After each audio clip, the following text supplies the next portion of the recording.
Selamat malam. Indonesia tengah berada pada fase penting transformasi ekonomi dengan cadangan nikel, tembaga, bauksit, dan emas yang termasuk terbesar di dunia hingga pemerintah mendorong hilirisasi untuk mengubah Indonesia dari eksportir bahan mentah menjadi kekuatan industri bernilai tambah tinggi. Namun di tengah tekanan harga komoditas, perlambatan ekonomi global, kebutuhan energi yang besar, dan tuntutan ESG yang semakin ketat, pertanyaan besarnya adalah sudah sejauh mana hilirisasi membawa Indonesia naik kelas? Kita akan ulas sesaat lagi bersama saya Ruli Kurniawan. Kita mulai CNN Indonesia Prime News Spesial hilirisasi emas, nikel, tembaga, dan bauksit merah putih di rantai industri dunia. Dan di Indonesia tengah berada di fase penting transformasi industri mineral nasional sebagai negara dengan cadangan mineral strategis terbesar di dunia mulai dari nikel, bauksit, tembaga hingga emas. Pemerintah mendorong kebijakan hilirisasi untuk mengubah pola ekonomi berbasis ekspor bahan mentah menjadi industri bernilai tambah tinggi. Pada 29 April 2026 lalu, Presiden Prabowo Subianto melakukan groundbreaking proyek hilirisasi nasional tahap 2 dengan nilai 116 triliun rupiah.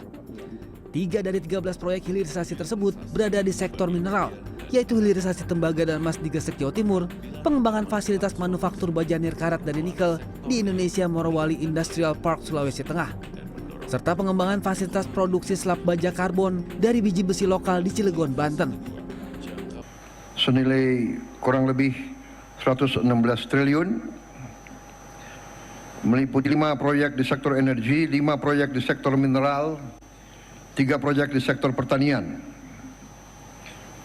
Tadi sudah disebut hilirisasi tahap pertama ada 13 proyek di 13 lokasi dan beberapa saat ini, tahun ini juga kita akan tambah hilirisasi mungkin 6 lagi proyek dan terus-menerus akan kita tambah.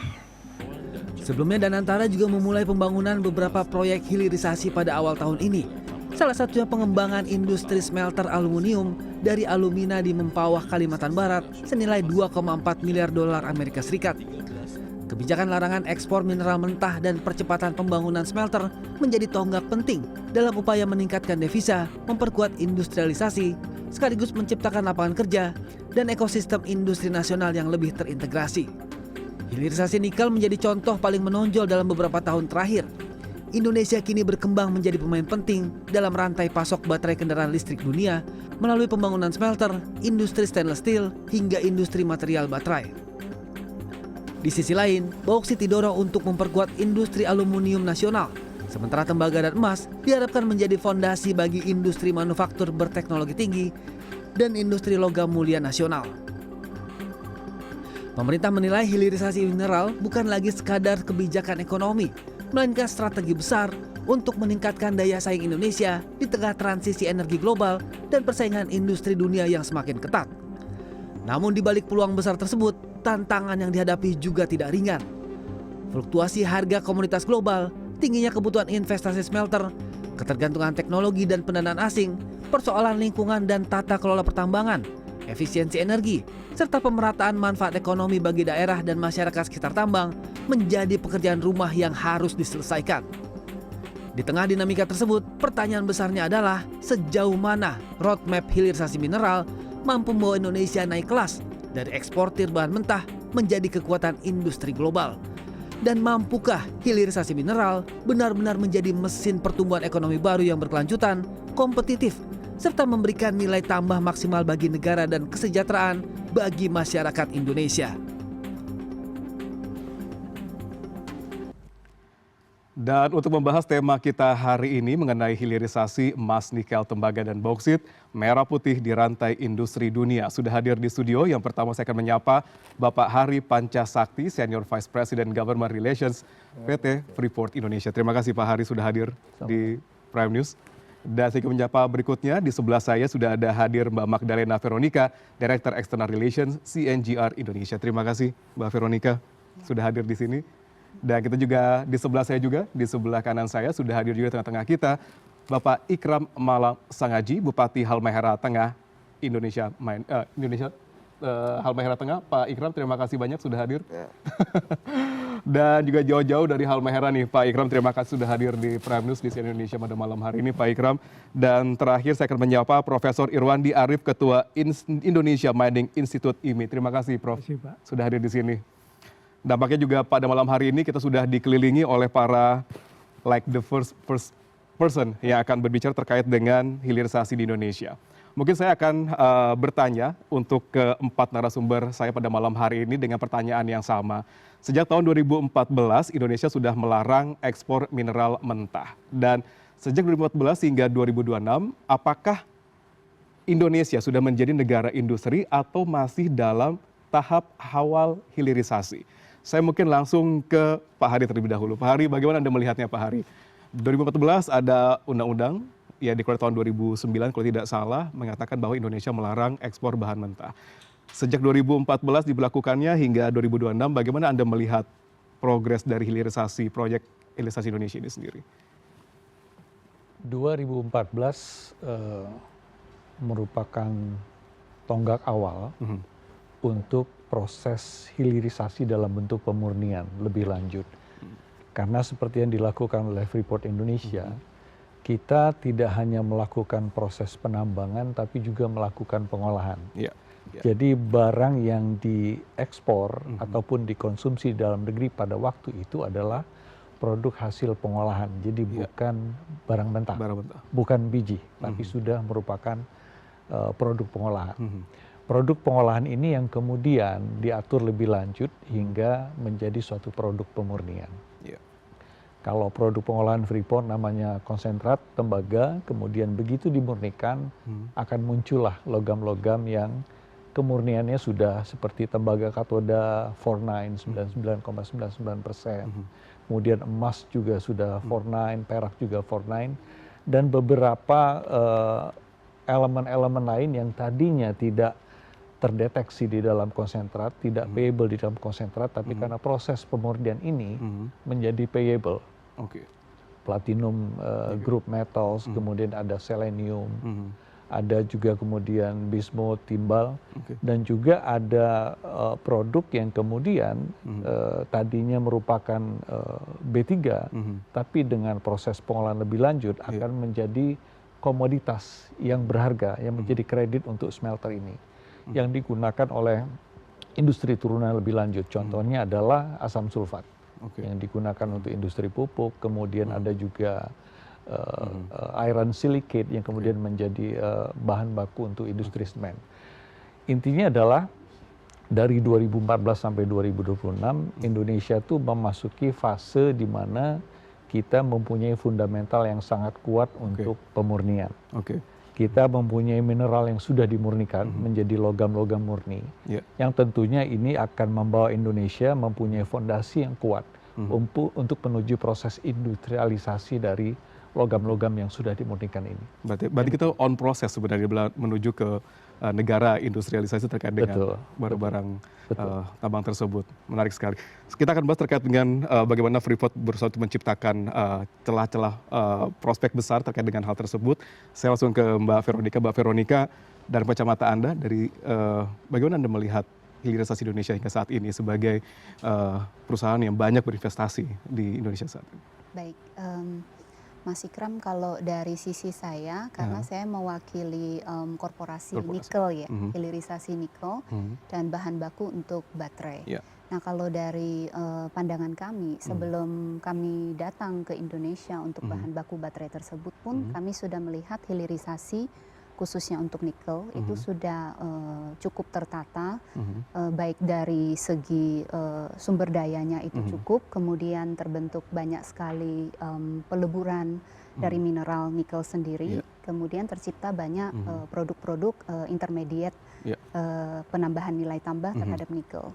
Nah, kemudian dari 2014 kita bisa lihat sampai 5 tahun mungkin di detik sebelum COVID ya, itu sebenarnya sudah banyak sekali kapasitas produksi dari hilirisasi nikel. Kemudian di saat itu juga sebenarnya di mana beberapa dari kami supplier untuk bahan baku baterai itu mulai masuk. Nah, jadi 2 tahun setelah COVID, kemudian juga sudah banyak produk-produk hilirisasi nikel untuk bahan baku baterai. Sampai per tahun 2025, kita lihat nikel sudah menduduki dari Indonesia ya, menduduki 67% pasokan untuk dunia. Nah, ini menjawab dengan fakta bahwa bukan baru mulai hilirisasinya industri di Indonesia, tetapi sudah mulai memasuki satu titik di mana di-require lebih banyak inovasi lagi nih untuk ekosistem yang lain. Masih still on progress sebenarnya, kalau kita bisa katakan seperti itu. Ya, tapi bukan yang awal lagi ya, sebenarnya sudah berjalan di gimana untuk improve lebih baik. Kita akan tanya kira-kira nanti apa yang diharapkan dari korporasi terkait dengan improvement, terutama dari pemerintah dan juga stakeholder lain dalam mengembangkan industri, terutama nikel di Indonesia. Kita akan bahas lagi sebentar lagi, Bu Veronica. Nah, saya langsung ke Prof. Irwandi. Prof. Irwandi, sebagai yang sudah banyak makan asam garam di dunia pertambangan di Indonesia, Prof, bagaimana Anda melihat sejauh mana sih sebenarnya hilirisasi Indonesia dari tahun 2014 hingga saat ini?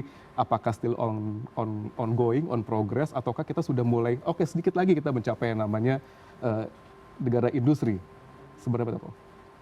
Ya, sejak adanya Undang-Undang Nomor 4 Tahun 2009 dimulailah tonggak hilirisasi di Indonesia. Nah, kalau kita lihat 2009 sampai dengan 2026 itu sudah kira-kira berapa tahun ya? 12 tahun. 12 tahun ya. Nah, ini sebenarnya sudah saatnya untuk melakukan evaluasi terhadap hilirisasi mineral dan batu bara kita. Nah, jadi kalau kita lihat sampai katakanlah 10 sampai 12 tahun 20 tahun kita belum mampu untuk meningkatkan produk-produk antara yang disebutkan oleh Pak Ari maupun Ibu Veronica tadi. Produk antara menjadi produk yang refinery, kemudian masuk ke manufacturing, maka menurut saya kita belum masih banyak pekerjaan rumah.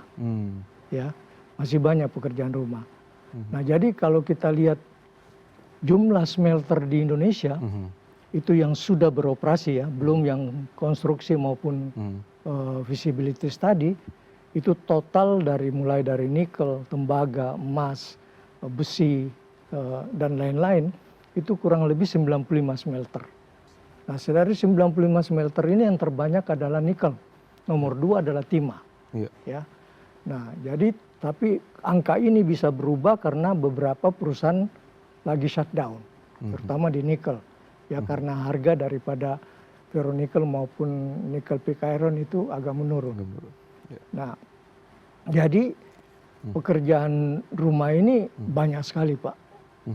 Ya, yang pertama, apakah betul dari semua pelaku dari hilirisasi ini sudah betul-betul melihat kepada national interest?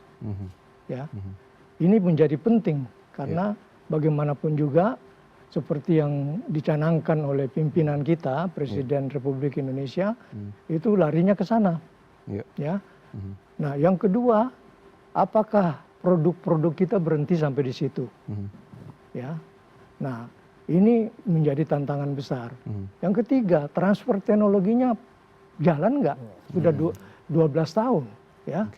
Dan ini menjadi tantangan besar bagi kita semua, bukan hanya industri, tapi juga bagaimana kebijakan dari pemerintah untuk mendorong hilirisasi dan kemudian keindustrialisasi secara maksimum. Kita berburu dengan waktu, ya, karena bagaimanapun juga sudah 12 tahun, tapi teknologinya kita belum punya. Ya, teknologi smelter kita belum punya. Ya, baru tahap skala laboratorium maupun skala pilot. Tapi begitu masuk ke skala ekonomi, kita belum punya. Nah, kalau sampai 20 tahun kondisi ini masih sama, maka kita perlu mempertanyakan program hilirisasi. Serius atau tidak pemerintah sebenarnya? Ya. Prof. Irmadi, menarik sekali. Sebelum kita bahas terkait dengan apa yang harus dilakukan supaya kita mungkin ke depannya bisa menguatkan atau memaksimumkan hilirisasi di Indonesia dengan segitu besarnya sumber daya yang kita miliki, saya mungkin langsung ke Pak Ikram. Pak Ikram, dari wilayah Anda sendiri gitu, dan seberapa besar hilirisasi ini memberikan dampak positif bagi perekonomian masyarakat? Ya kebetulan saya jadi bupati di daerah hilirisasi nikel. Di sana di Halmara Tengah ada PT IWIP. Nah, jadi ada 3 aspek yang akan saya sampaikan. Yang pertama terkait dengan bagaimana hubungan hilirisasi dengan sosial masyarakat. Nah, yang kedua, bagaimana hilirisasi berdampak terhadap ekonomi wilayah. Dan yang ketiga, bagaimana peran pemerintah daerah terhadap dampak lingkungan yang dihasilkan dari hilirisasi. 3 hal itu pernah kita bahas lebih dalam sebenarnya di kesempatan kali ini. Bisa satu sesi sendiri. Ya, Pak Prof, ya. Tapi secara garis besar, Anda melihat impact-nya cukup besar untuk masyarakat? Ya, misalnya sebelum hilirisasi investasi itu hanya 3,9 triliun. PDRB-nya ya. Tapi begitu masuk pada hilirisasi itu menjadi 54,8 triliun. Itu artinya ada 1.500% atau kenaikan 16 kali. Nah, itu dari aspek ekonomi. Nah, dari aspek sosial, apakah masyarakat di sekitar hilirisasi berdampak merasakan multiplier effect apa tidak? Nah, misalnya di Kabupaten Halmara Tengah, hilirisasi nikel, PT IWIP itu ada di Kecamatan Weda Tengah. Sementara di sana ada 10 kecamatan. Nah, apakah masyarakat di 9 kecamatan lainnya merasakan tidak hilirisasinya? Nah, itulah yang tadi saya kaitkan dengan peran pemerintah daerah melihat hal seperti ini. Nah, makanya di sana, di Halmara Tengah, itu saya menjadi bupati, PJ Bupati, kemudian lanjut jadi bupati. Dana bagi hasil itu saya kembalikan ke masyarakat. Yang pertama dalam bentuk insentif ibu hamil, ibu menyusui, Pak Prof. Di Halmara Tengah kita biayai dari mulai janin sampai meninggal. Jadi ibu hamil, ibu menyusui begitu kedetek dia diperiksa di posyandu, dia hamil, setiap bulan mendapatkan insentif 1 juta. Selama 15 bulan. Jadi 9 bulan hamil dan 6 bulan menyusui. Kemudian anak yatim diberikan insentif 500.000 per bulan. Disabilitas 500.000 per bulan. Kemudian janda atau orang tua tunggal. Orang tua tunggal kategorinya adalah seorang ibu suaminya masih hidup tapi tidak produktif. Nah, itu diberikan 500.000 per bulan.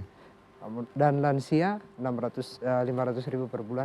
Saya berikan beasiswa dan pendidikan gratis itu mulai dari PAUD sampai S3. Itu memang dialokasikan, diambil dari anggaran yang dari bagi hasil. bagian dari hilirisasi. Kemudian kesehatan.